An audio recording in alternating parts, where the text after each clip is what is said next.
మొదట్లో 15,000 వస్తానండి, ఇప్పుడు 20,000 చిల్లర వస్తుంది.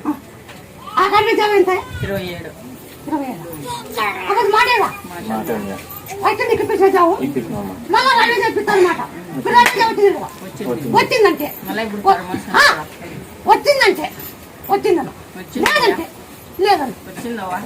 వచ్చింది.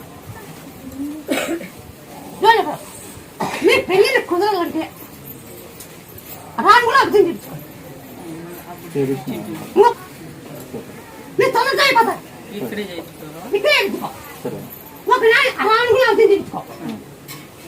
పెళ్ళి నగదా కోడి పెట్టవా ఇక్కడ బాగా చేస్తున్నారంటే అది మ్యారేజ్ అయ్యి 15 అయిపోయింది. 15 మా డాడీ ఎంత మంది అవుతుంది మా